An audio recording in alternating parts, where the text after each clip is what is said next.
Hello, welcome to UPSC Handbook. Let us begin with the continuing UPSC CAPA previous year analysis, and chosen topic is general science and the year is chosen as the 2009. So let us begin with the 36th number question. Contamination of mustard oil has led to several outbreaks of the epidemic dropsy in India. Which one of the following contaminant is responsible for? अभी जो हाल फिलहाल में 2009 में क्या हुआ था कि mustard oil के कंटामिनेशन के कारण बहुत सारा डिजीज आउटब्रेक हुए थे। उसका मेन कारण कौन सा था?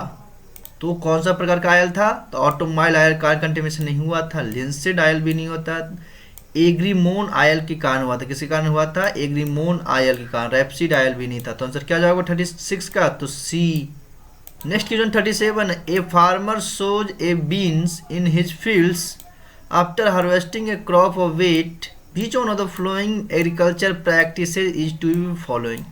अगर मान लिया कि हार्वेस्टिंग के समय में हार्वेस्टिंग ऑफ कॉपर के कारण क्रॉप ऑफ वेट कारण कौन सा शो करता है आपको?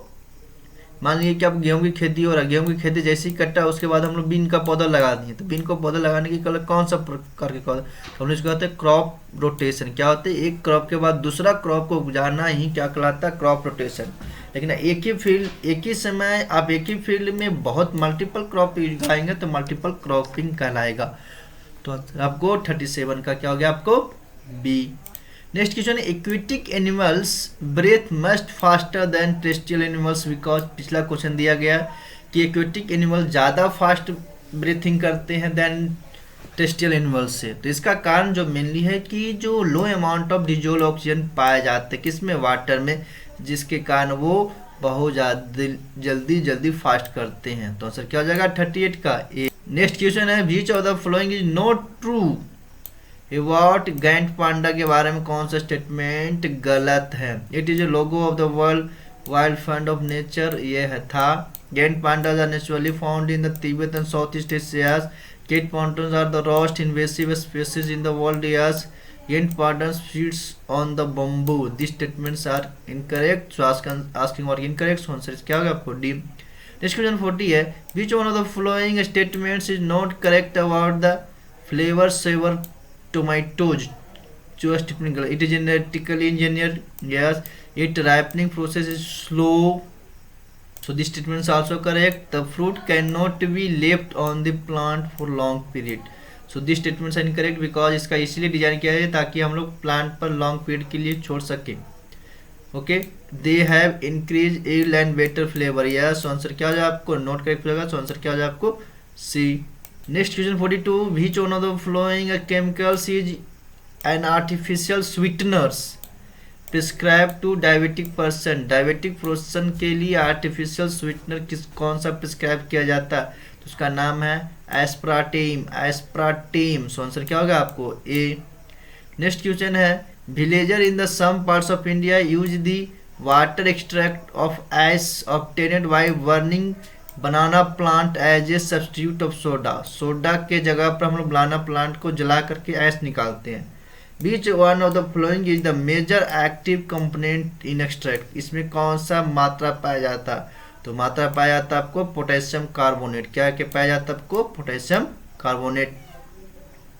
नेक्स्ट 44 है, मैच लिस्ट 1 को लिस्ट 1 2 से मैच करना। इसमें प्रोसेस दिया गया, इसमें कौन सा कंटेमिनेशन होगा? कंटेमिनेट होगा।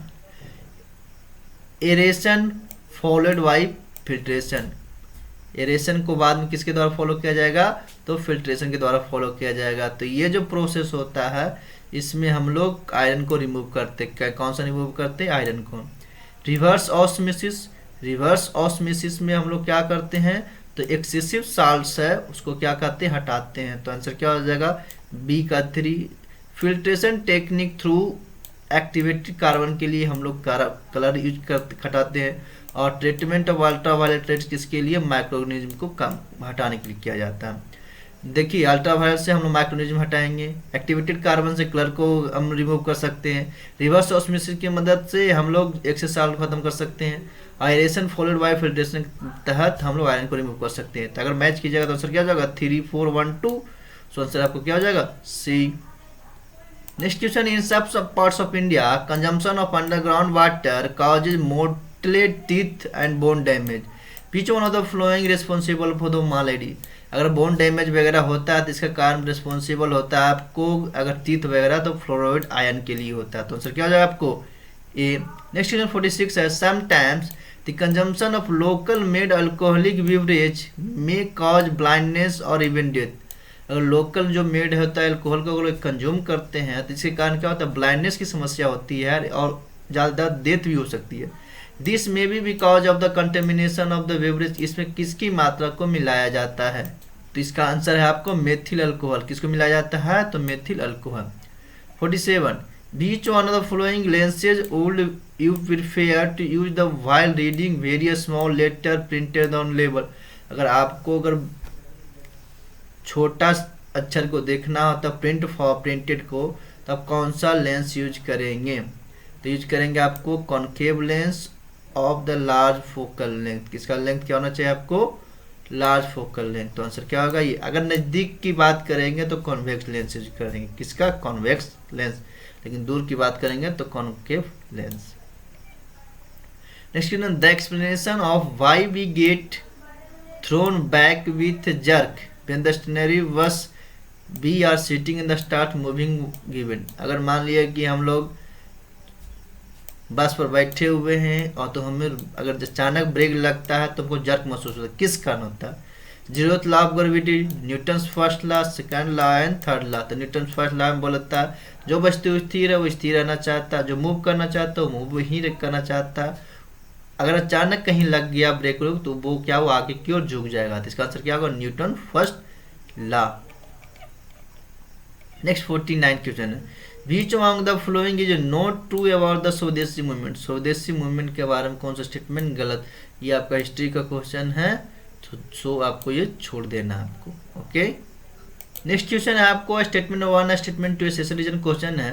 When both statement A R individually correct, correct explanation, so answer is आपका ए हो जाएगा। When both the statement are true and not correct explanation, so answer is B. When statement 1 is true, when statement 2 is false, so answer is C. When statement 1 is false, statement 2 is true, so answer is D. So let us begin to write. Imports of the Chinese toy were recently banned by the government. ये आपका current question, so answer आपको क्या, इसको छोड़ देना आपको। Next question, a person suffering from the myopia uses the concave lens. Yes. A concave lens diverges a beam of light incident of it. हाँ, इस पर जो अगर लाइट इंसिडेंट उसको डाइवर्ज करता है ना कि कन्वर्ज करता है। बोथ स्टेटमेंट ट्रू है, एक्सप्लेनेशन, सो आंसर क्या हो जाए आपको ए।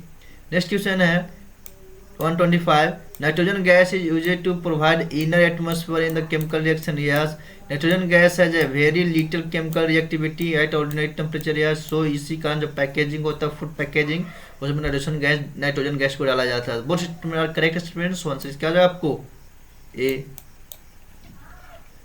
Thank you for discussion. Okay, thank you. ये आपका जो जनरल साइंस का सीरीज था यूपीएससी सीएपीएफ का, वो क्या हो गया आपको कंप्लीट हो गया। Please like, subscribe and comment for the improvement of my channel. Thank you for discussion.